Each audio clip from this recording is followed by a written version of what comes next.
الحمدللہ اللہ نے سعادت دی، حج پہ تھا میں، اور وہاں پہ ظاہر ہے میں نے کافی پڑھا اس بارے میں جانے سے بھی پہلے کہ عرفات کا دن کیسے سپینڈ کریں.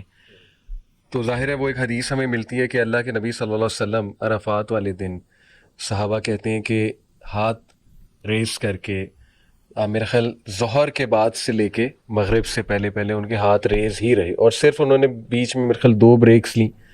ایک بار وہ دودھ پینے کے لیے ان کی وائف نے جو کہا تھا کہ آپ دودھ پی لیں، تاکہ حکمت یہ تھی کہ صحابہ کو یہ نہ لگے کہ روزہ رکھا ہوا ہے، اور ایک بار اور لی تھی.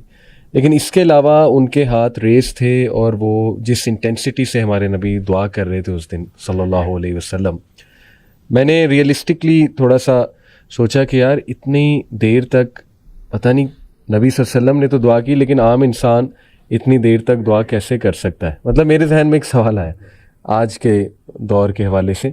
تو اللہ تعالیٰ نے مجھے دکھایا سبحان اللہ کہ میں حرم میں نماز پڑھ رہا تھا، مغرب کی نماز پڑھی میں نے، اور ہم ٹاپ فلور پہ تھے. میرے ساتھ ایک آئی تھنک سوڈانی تھا یا افریقن ہی کسی کنٹری کا بندہ تھا میرے رائٹ پہ. تو ول یو بلیو اٹ کہ اب مغرب سے عشاء تک تقریباً 1.5 گھنٹہ ہوتا ہے، 1.5 گھنٹے کا گیپ ہوتا ہے. تو میں وہیں بیٹھ گیا، میں نے کہا کیا جانا، رش بہت ہے، یہیں پہ بیٹھ جاتے ہیں، بیٹھ کے ذکر کرتے ہیں، قرآن پڑھتے ہیں وغیرہ وغیرہ. تو ول یو بلیو اٹ کہ وہ بندہ میرے ساتھ، اس نے نا اس طرح ہاتھ اٹھائے ہوئے ہیں، اور لٹرلی وہ بندہ مغرب سے عشاء دعا کرتا رہا، اور وہ کوئی اپنی پرسنل دعائیں کر رہا تھا اپنی لینگویج میں. شروع میں اس نے ظاہر عربی الفاظ ادا کیے، لیکن اس کے بعد وہ بار بار اللہ کو پکار کے یا اللہ یا اللہ، اور مجھے اس کی آوازیں آ رہی تھیں تھوڑی تھوڑی، اور مجھے اندازہ ہو رہا تھا کہ وہ دعا میں اپنی کچھ پرسنل چیزیں جو ہے نا وہ مانگ رہا ہے. تو پھر اللہ نے مجھے وٹنس کرایا کہ مانگنے والے سبحان اللہ جن کو لطف آ جائے، جن کو یہ ایک مزہ چکھ لیں دعا کا اور اللہ تعالیٰ سے کنورسیشن کا، وہ پھر ان کو ٹائم کا نہیں پتہ لگتا. تو وہ 1.5 گھنٹہ مغیرہ دعائیں مانگتا رہا. اللہ اکبر. تو اسی سے سٹارٹ کرتے ہیں کہ یہ دعا کا فلسفہ، یہ کیا، یہ لطف کیا ہے جو کچھ لوگ چکھ لیتے ہیں. اللہ تعالیٰ ہمیں بھی یہ مزہ دیں، آمین یا رب العالمین. بسم اللہ الرحمن الرحیم، الحمدللہ والصلاۃ والسلام علی رسول اللہ وبعد. اچھا، میری دعا کے حوالے سے نا تھوڑی سی ایک انڈرسٹینڈنگ تھوڑی سی ڈفرینٹ ہے. اصل میں ہم لوگوں نے یہ سمجھ لیا ہے کہ دعا کا مطلب صرف جو ہے نا وہ اللہ تعالیٰ سے کچھ مانگنا ہے. ہاں، حالانکہ قرآن مجید میں اگر آپ دیکھیں، جیسے کہ سورہ غافر کی مشہور آیت ہے وقال ربکم ادعونی استجب لکم، کہ تمہارا رب کہتا ہے کہ مجھے پکارو میں تمہیں جواب دوں گا. ان الذین یستکبرون عن عبادتی، وہ لوگ جو میری عبادت سے تکبر کرتے ہیں، سیدخلون جہنم داخرین، وہ جہنم میں داخل ہوں گے رسوا ہو کر. اس آیت میں اللہ تعالیٰ نے دعا کو عبادت کہا ہے. تو ہم لوگوں نے سمجھا ہے کہ یعنی عبادت خاص طور پہ دعا کے معنی میں عام طور پہ سمجھتے ہیں کہ یہ بیسکلی ایک کانٹریکٹ ہے اللہ تعالیٰ سے، یعنی کچھ لین دین کا معاملہ ہے، یعنی ایک کمرشل ایکٹیویٹی ہم نے بنا لی. یہ سوچ ہے کہ جب بھی ہم نے اللہ کے سامنے جانا ہے، دعا مانگنی ہے، تو ہم نے تبھی جانا ہے جب ہمارے پاس کوئی نہ کوئی مانگنے کے لیے چیز. تو دعا یہ نہیں ہے، دعا ایک عبادت ہے. یعنی اگر آپ کے پاس نہیں بھی ہے کچھ مانگنے کے لیے بالفرض، سبحان اللہ، تو پھر بھی آپ نے مانگنی ہے، پھر بھی آپ نے عبادت کرنی ہے. بے شک. لیکن بہت سے ایسے لوگ ہیں جو اپنے آپ کو اللہ معاف کرے سیلف سفیشینٹ سمجھتے ہیں. صحیح. جیسے کہ قرآن مجید نے بھی ایسے شخص کے بارے میں بات کی نا، الرآہ استغنی، بالکل صحیح، کہ اس نے سمجھا کہ میں مستغنی ہوں، یعنی مجھے کسی چیز کی ضرورت نہیں ہے. صحیح ہے. یعنی میں نے ایکچوئل میں کچھ لوگوں کو دیکھا ہے کہ اللہ نے اتنی نعمتیں ان کو دی ہیں، ہر طرح کی نعمت ان کے پاس ہے، کہ they don't have apparently any reason to actually cry in front of Allah سبحانہ و تعالیٰ. ان کے پاس کوئی ریزن نہیں ہے، اور سمجھتے میں کیوں مانگوں اللہ سے جب مجھے ضرورت نہیں ہے کچھ. تو انفارچونیٹلی مسئلہ یہ ہے کہ وہ دعا کے فلسفے کو نہیں سمجھے. دعا عبادت ہے، عبادت کا کاز صرف یعنی اگر آپ کو کوئی چیز چاہیے تبھی آپ نے نہیں، یعنی آپ نے نماز پڑھنی ہے تو صرف تب نہیں پڑھنی جب آپ کو کوئی چیز چاہیے. تو اللہ کے رسول صلی اللہ علیہ وسلم سبحان اللہ ضروری نہیں کہ he was actually asking Allah for something.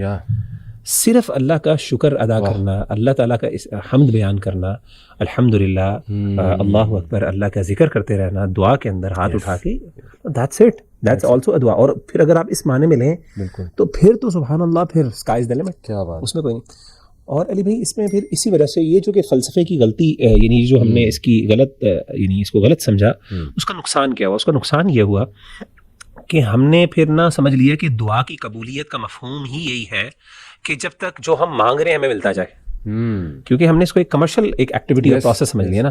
تو یعنی ہمارے نزدیک پھر دعا کا کانسیپٹ ریڈیوس ہو کے لین دین پر آ گیا. تو جب تک مجھے مجھے کچھ نہ کچھ مل رہا ہے تب تک میری دعا قبول ہو رہی ہے, اور جب تک مجھے نہیں ملا بظاہر اپیرنٹلی جو میں مانگ رہا ہوں اس کا مطلب میری دعا بھی نہیں قبول ہو رہی.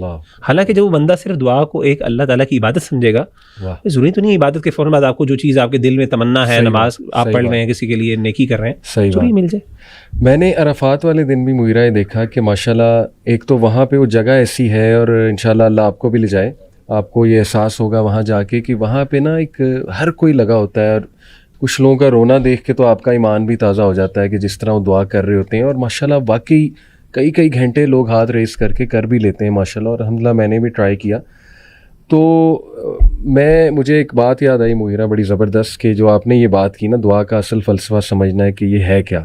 آپ دیکھیں کہ دنیا کا بیسٹ ڈے 9 ذی الحج, علماء اس پہ کافی جو ہے وہ کنسنسس ہے, اور بیسٹ ڈے پہ جو بیسٹ دعا نبی صلی اللہ علیہ وسلم نے سکھائی وہ ہے لا الہ الا اللہ وحدہ لا شریک لہ لہ الملک و لہ الحمد وہو علی کل شیء قدیر. ظاہر کیا چیزیں مانگنے کے لیے, اس میں طلب ہے ہی نہیں, اس میں تو مانگنا کچھ ہے ہی نہیں. مطلب ہم عام لوگوں کو بتائیں نا کہ یہ بیسٹ دعا, کہیں گے نہیں یہ دعا نہیں ہے, یہ تو ذکر ہے. اب نبی صلی اللہ علیہ وسلم نے کہا یہ دعا, اور یہی دعا میرے باقی بھائیوں نے, تمام انبیاء نے یہی دعا اس دن کی ہے.